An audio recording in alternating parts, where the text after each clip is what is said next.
Olá, bem-vindos, bem-vindas ao nosso espaço, de conversa, discussões, aprendizagem. E estou muito feliz de estar aqui com vocês. E hoje esta aula, é uma aula que eu costumo trabalhar com ela na faculdade e resolvi agora compartilhar um pouquinho do que eu faço em outros ambientes aqui com vocês também nesse ambiente virtual, numa época em que nós estamos nos revendo, neste papel de presencial e online, ou presencial e virtual. Pensando nisso, o desafio foi um desafio que eu coloquei essa semana, fiz uma live em que eu comentei, temos um grande desafio, transformar atividades presenciais em atividades online, ou como adaptar essas atividades. Pensando nisso, eu vou trazer uma série de atividades para vocês, em cada vídeo uma atividade para que não se torne muito cansativo. Então, para quem não me conhece, eu sou a Débora Marreiro, pedagoga, com uma grande experiência em alfabetização e formação de professores alfabetizadores, que é uma grande paixão. E eu trago aqui a questão da alfabetização da forma mais ampla que nós podemos imaginar. A alfabetização, lembrando do letramento, focada na questão do letramento, mas a alfabetização também emocional, mas isso nós teremos outros vídeos para estreitar essa conversa.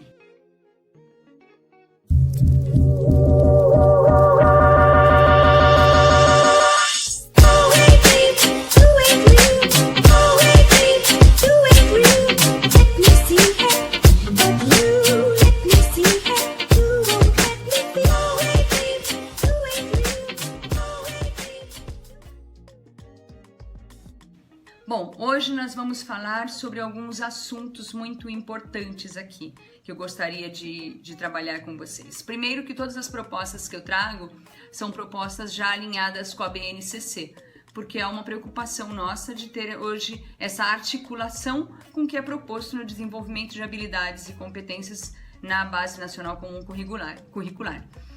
Lembrando que a base traz também as 10 competências gerais que estão ligadas à argumentação, estão ligadas ao pensar crítico, estão ligadas às competências socioemocionais, e nós vamos trazendo atividades também que propõem esse olhar para a criticidade.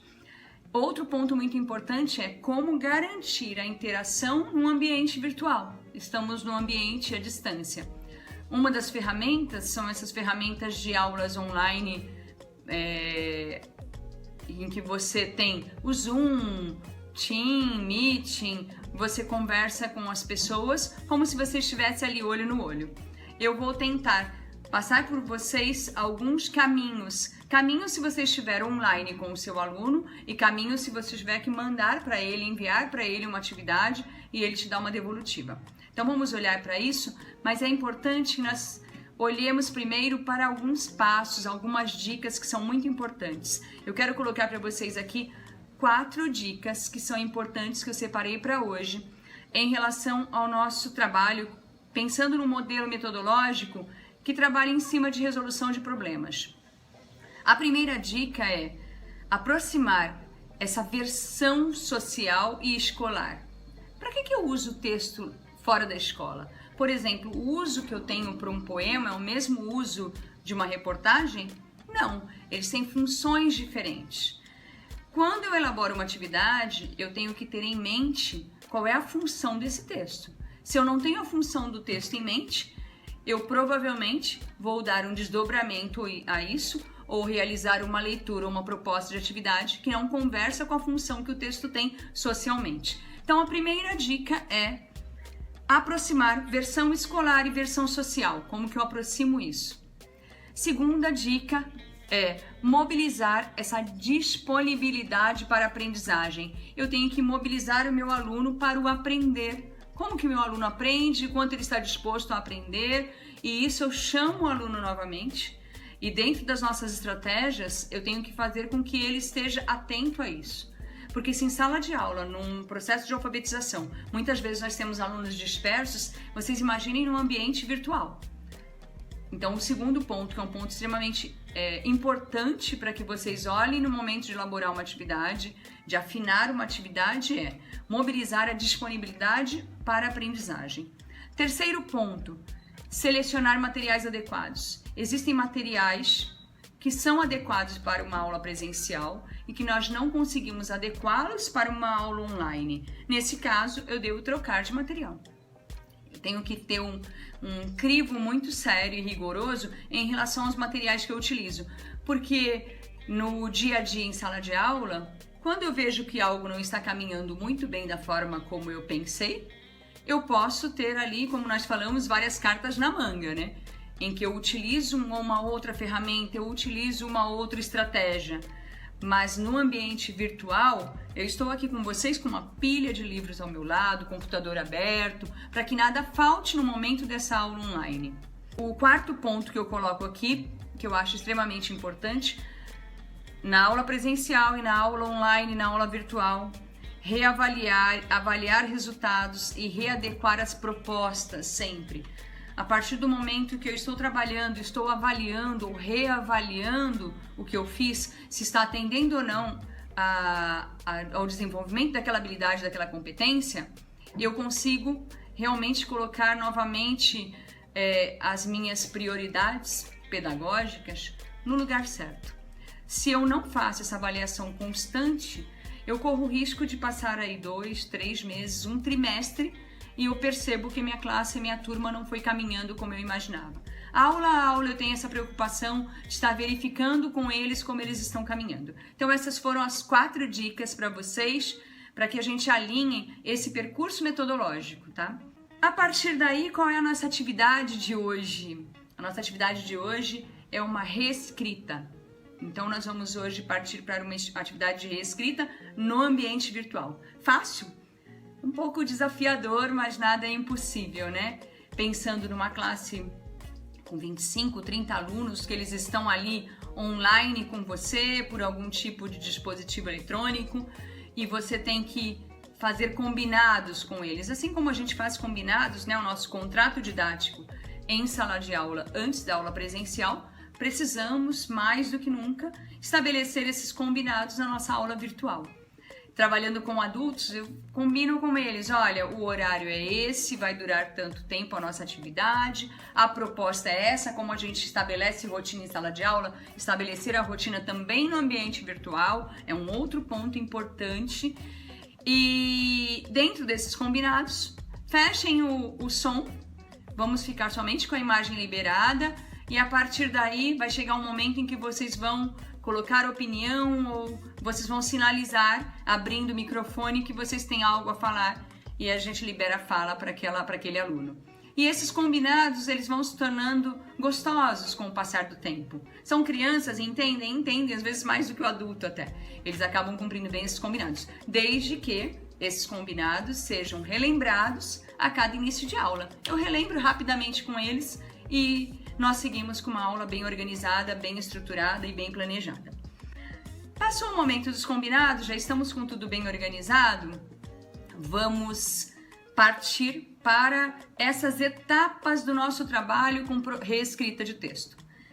É uma reescrita onde eles podem escrever parte do texto e vocês vão perceber qual é a parte do texto quando eu desmembrar a atividade para vocês.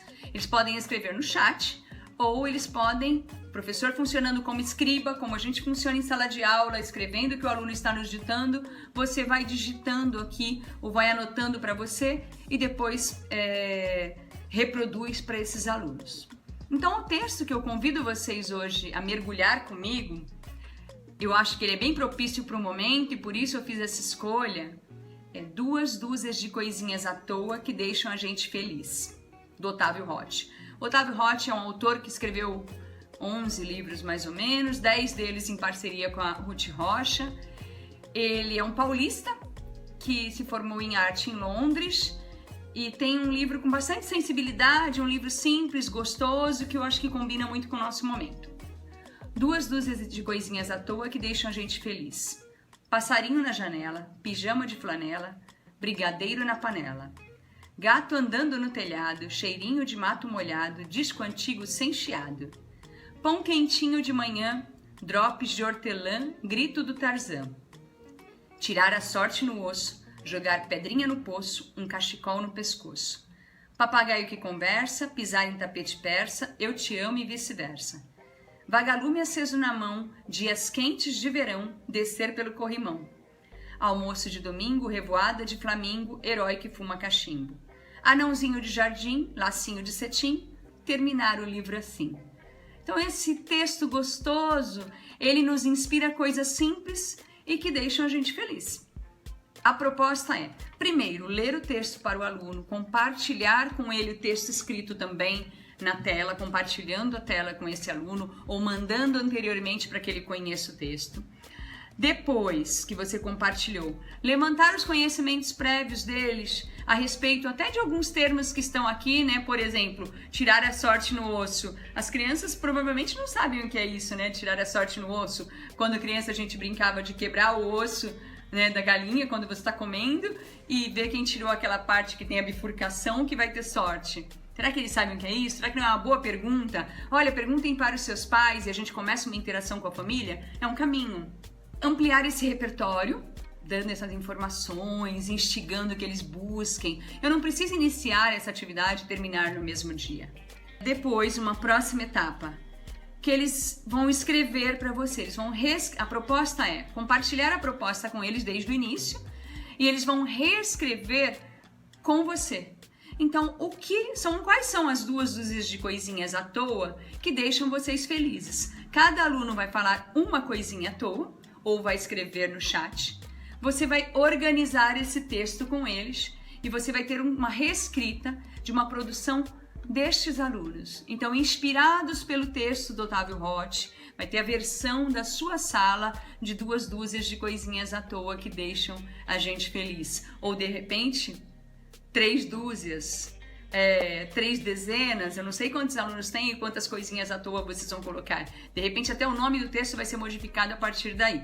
Por último, uma revisão, quando você anotar tudo que eles colocaram no dia seguinte. Eu falo que eu tive uma formadora maravilhosa, Rosinha, que ela falava o seguinte: o texto tem que ficar no forno, sabe? Ele tem que ficar ali aquecendo e você olha novamente. Dá um distanciamento desse texto, olha novamente para ele com os seus alunos. Quando a gente escreve um texto e já envia, depois você fala, nossa, se eu tivesse dado um tempo, tivesse me distanciado desse texto, talvez ele ficasse muito melhor, mais bem elaborado, bem escrito. É a mesma coisa o texto com a criança. Eles escreveram a primeira versão, depois uma revisão junto com os alunos e a publicação. Publicação no site da escola, a publicação num blog que vocês tenham na escola, num grupo virtual que foi montado agora. Mas quando nós escrevemos com a intenção que alguém leia. Inclusive, quem escreve guarda os seus escritos escondidos numa gaveta. No fundo, a pessoa sempre torce que alguém leia e fale, nossa. Bom, então, a atividade de reescrita do texto do livro do Otávio Roth, 2 dúzias de coisinhas à toa que deixam a gente feliz, tem as seguintes etapas. Primeiro, compartilhar a proposta com eles. Segundo, ler o texto. Terceiro, compartilhar esse texto. Essa ordem pode ser invertida, não é nada rígido. Quarto, levantar os conhecimentos prévios, o que eles sabem sobre esse texto. Isso também pode acontecer anteriormente, se eles já tiveram contato com esse autor. Outro ponto importante, ampliar esse repertório onde você conversa sobre o texto com os seus alunos após a leitura. Em seguida, eles recriam esse texto, eles reescrevem esse texto, ou escrevendo no chat, ou ditando para você, falando quais são as 2 dúzias de coisinhas à toa, cada um deles que deixa eles felizes, e você vai anotando como escriba. Organizou o texto com eles, vai fazer uma revisão, deixa descansar, né? Faz uma revisão. Depois de realizada essa revisão, publicar esse texto em algum local que outras pessoas tenham o privilégio de ler. Afinal, vai ser o texto da sua sala de aula, tá bom? Então, essa é a nossa atividade de hoje, uma atividade possível de ser feita neste ambiente virtual, assim como eu já fiz em outros momentos também presencialmente, já fiz ela no ambiente virtual e espero que ter contribuído com vocês. Inscrevam-se no canal, no site, para que vocês tenham acesso a outros materiais. Eu vou estar descrevendo essas etapas e deixando em materiais escritos de fácil impressão para vocês. E deixem um curtir, tá bom? Muito obrigada, até o próximo vídeo, até a próxima aula.